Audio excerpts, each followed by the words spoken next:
৭৩ বছৰ বয়সত কলেজীয়া দিনৰ সেই সপোন সঁচা কৰিলে এজন শিক্ষকে। মনত দুৰ্বাৰ হেঁপাহ থাকিলে কি কৰিব নোৱাৰি প্ৰমাণ কৰিলে। দেউতাই সেই সময়ত ক'লে যে নিজে চিন্তা কৰি চাবলৈ ক'লে যে বিশ্ববিদ্যালয়ত পঢ়ুৱাব পাৰিম নে নোৱাৰিম, নিজকে চিন্তা কৰিবলৈ ক'লে। যোৰহাটৰ কাকজান বাম কুকুৰাচোৱা গাঁৱৰ অৱসৰপ্ৰাপ্ত শিক্ষক কেশৱ চন্দ্ৰ বৰাই ৭৩ বছৰ বয়সত লাভ কৰিলে স্নাতকোত্তৰ ডিগ্ৰী। বয়স কেতিয়াও বাধা হ'ব নোৱাৰে যদিহে প্ৰবল ইচ্ছা শক্তি থাকে কিবা এটা কৰিবলৈ। 2015 চনৰ 30 এপ্ৰিলৰ দিনা অৱসৰ গ্ৰহণ কৰিলোঁ। তাৰপিছত চৰকাৰে মোৰ ৰাজ্যিক কীৰ্তি শিক্ষকৰ পুৰস্কাৰ দিয়াৰ কাৰণে আৰু এবছৰ বৃদ্ধি পালে চাকৰি। গতিকে 2016 চনৰ 30 এপ্ৰিলত একেবাৰে স্কুলৰ পৰা ওলাই আহিলোঁ। লগে লগে মই স্নাতকোত্তৰ ডিগ্ৰী ল'ব নোৱাৰিলোঁ, যিহেতুকে মোৰ এহাল ল'ৰা ছোৱালী কলেজত পঢ়ি আছিলে। কলেজত পঢ়ি থকাৰ কাৰণে মই সেই সময়ত স্নাতকোত্তৰ ডিগ্ৰীৰ কথা ভাবিব নোৱাৰিলোঁ। লগতে 4 লেনত ঘৰ যোৱাৰ কাৰণে ঘৰটো আকৌ নিৰ্মাণ কৰিবলগীয়া হ'ল। আমি ভাড়াঘৰত আছিলোঁ।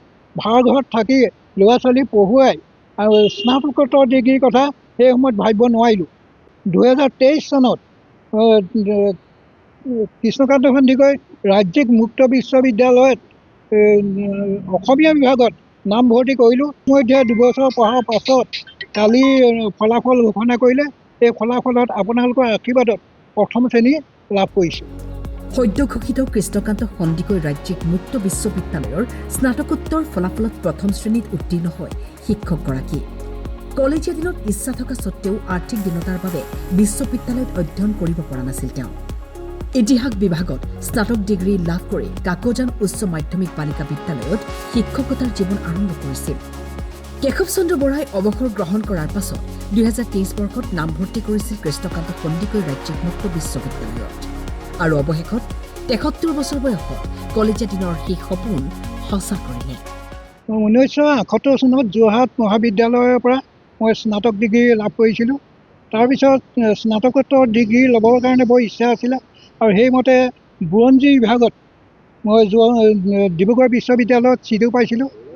কিন্তু সেই সময়ত আমাৰ যিটো অৰ্থনৈতিক অৱস্থা, আমাৰ দেউতাৰ সাতজন ল'ৰা ছোৱালী, গতিকে সকলোৱে পঢ়ি আছিলে, হয় স্কুলত নহয় কলেজত পঢ়ি আছিলে।